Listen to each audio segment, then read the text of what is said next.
Nino ang mas malaki, kay Beautiful or kay Pujidenso? Mas malaki yung luma na ito. Nahuli ka na ba ng tatay mo magjabol?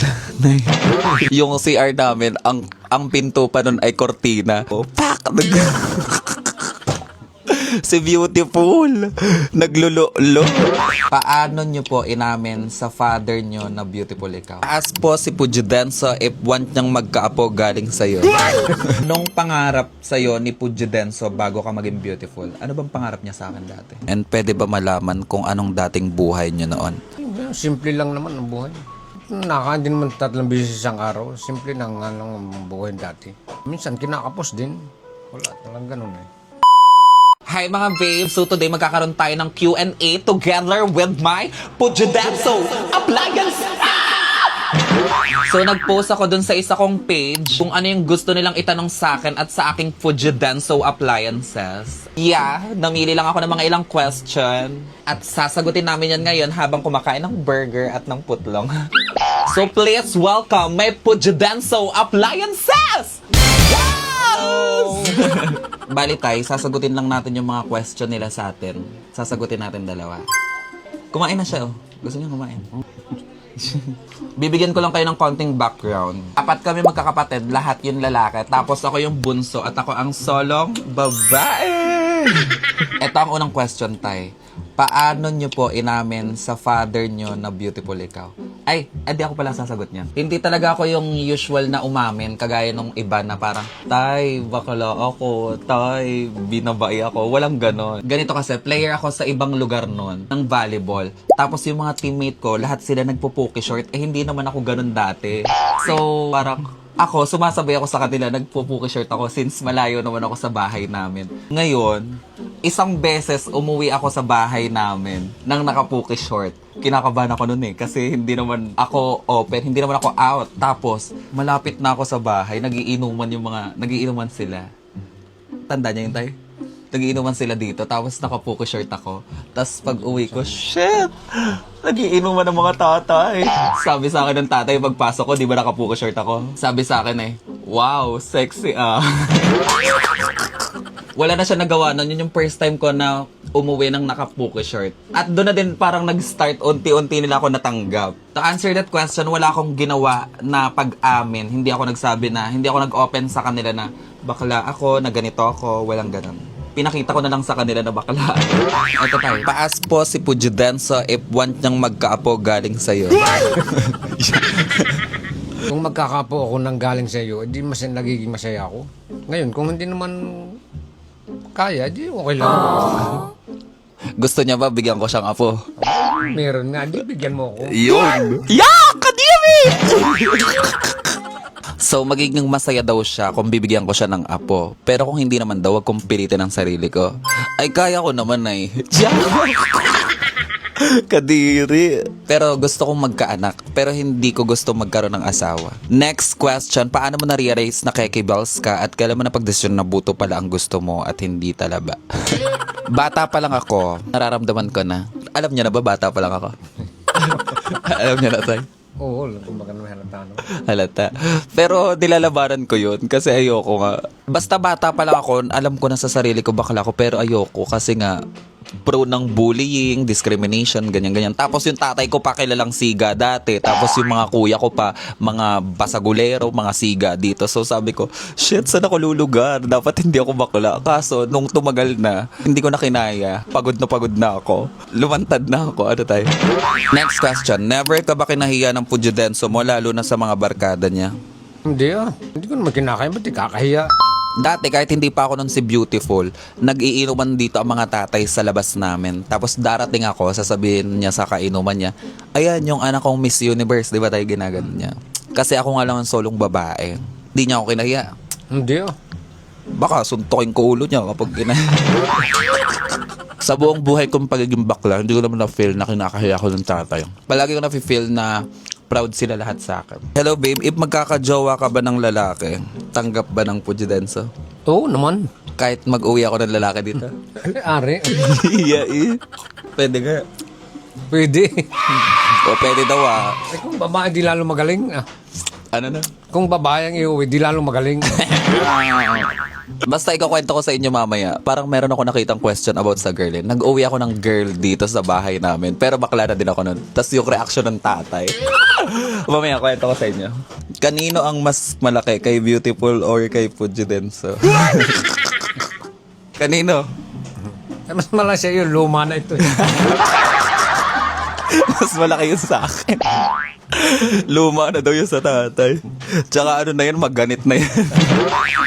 Hindi na yun natas. Next question. Hello beautiful, ask ko lang kung ano yung pinaka-memorable na banding nyo ng Pujidenso mo and pwede ba malaman kung anong dating buhay nyo noon bago maging si Beautiful? Ano bang buhay natin dati, tay? Simple lang naman ang buhay.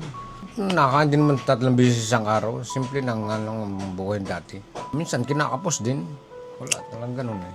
Pero tanda ko nun, bago ako maging Beautiful, kinakapos din talaga kami. Ano tay? Malayo na, sobrang layo na nung buhay namin sa ngayon kesa sa dati. Ano tay? Basta mahirap din yung buhay namin dati. Parang tanda ko parang pati kalahating kilo ng bigas pinapangutang pa natin. Basta yung trabaho dati ng tatay sa kuprahan, tas nagda-drive siya, tas pinagkakasya na lang namin sa araw-araw yung mga sinasahod niya. Tapos yung mama ko naman gumagawa siya ng sombrero, tapos kami binebenta namin yung tuwing umaga para may pangbaon kami. Mahirap ang buhay dati pero na-survive naman namin. Thank God dahil naging beautiful ako. Ano tay? Sobrang laking tulong sa buhay namin nung naging beautiful ako. Thank you, Lord! Thank you, Lord. Yes! Thank you, Lord! Next question. Anong naging reaksyon ng mga kuya mo na malambot ka? Sana ma-shoutout. Palagi nakasabawi. Hi! Hi, Rose June. Reaction nila, wala naman. Ay, ganito pala reaction nila. Nakakatawa. Kasi nga, alam din nila, bata pa lang ako, parang ang lambot ko na. So, hindi na sila nabaguhan, hindi na sila nabigla sa kung ano ako ngayon. Parang ang tatay lang din, hindi naman nila ako sinaktan eh. Kahit yung mga kuya ko, yung tatay ko, mama ko, wala naman pananakit na nangyayari. Sa totoong buhay ba, stricto si Pujidenso, lalo na sa mga anak niya? Hindi, sobrang luwag ng tatay. Parang ako maluwag. Sobrang bait ng tatay sa mga anak niya. Parang ang tatay, yung mga reklamo niya sa amin, sa mama niya sinasabi. Imbis na sa amin i-direct na, hoy, ganyan ka, ganito, ganyan. Hindi. I-open niya sa mama yun kapag may problema siya sa aming mga anak niya. Sa mama siya magraran. Ang mama naman naiirita. Bakit sa akin mo sinasabi? Hindi mo sabihin dyan sa mga anak mo. Kasi nga, sobrang luwag ng tatay. So, sa amin, sobrang mabait sa anak. And I'm so lucky. We're so lucky.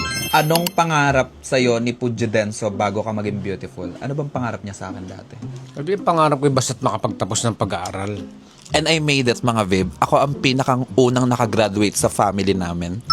Ako yung bunso, tapos ako yung pinakang unang nakagraduate sa amin. Kasi hindi pa sila capable magpaaral that time. Hindi nila kaya magpaaral. Sobrang hirap talaga ng buhay dati. So ako, hindi pwede. Sabi ko, hindi pwede. Nag-ano ako, working student, nagtinda ako sa palengke ng mga prutas, ukay-ukay, mga networking pinasok ko, nagtitinda ako sa school, ganyan, para makasurvive, para may pambaon. At awa Diyos, nakagraduate si Beautiful.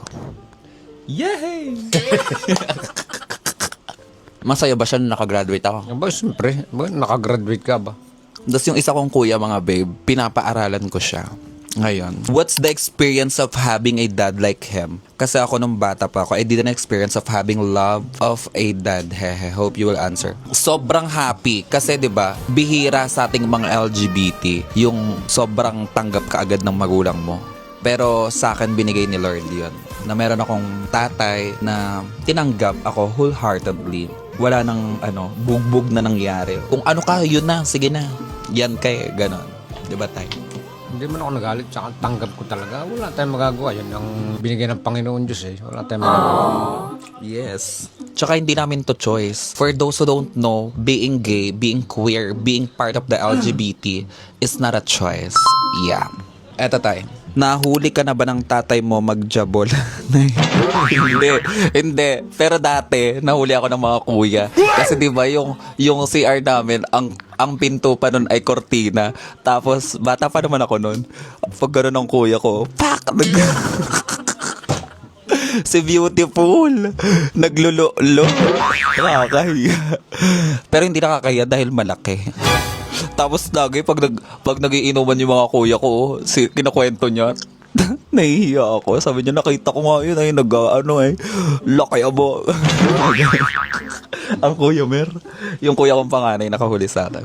Bakit naging LGBTQ ka po? Di ba dati boy ka tapos may GF ka pero iniwan ka? Kaya ka naging Becky? Ay, hindi. Dati pa lang mga bading na ako. Nung nagka-girlfriend ako, bading na din ako noon. Di ba tay?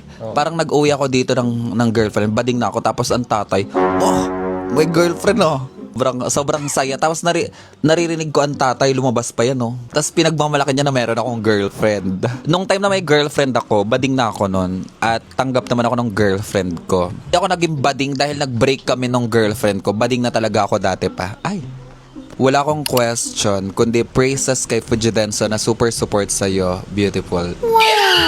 Yung may mga anak na ba din dyan, basta't suportahan nyo, wala naman problema. Anong gagawin natin ay naandyan yan eh. Basta't suportahan lang nyo. Basta't maging mabuting tao, importante yun. Wait lang. Mag-ano kami ng part 2 ng tatay. Kung gusto nyo pa mag-question, comment kayo dito sa vlog na to. Mag-Q&A part 2 kami ng Fujidenso Appliances. Oh, bye-bye na siya. Bye-bye. Kanina pa siya alis na alis. And this is my mother. Hi. Hi! Wala akong lipstick. Kahit hindi kami mayaman dati, sobrang yaman na ni Beautiful kasi dun pa lang sa pagtanggap sa akin ng magulang ko, ng nanay at tatay ko, ng mga kuya ko, I'm so mayaman na. Thank you, Lord, for everything. Happy 1.6 million followers nga pala dito sa ating bagong page. Kaya kung hindi pa kayo naka-follow, i-follow nyo na si Beautiful. Para masubaybayan nyo yung mga nature vlog ko, yung buhay namin ng Fujidenso at Mujidenso. At sa mga kabaliwan ko.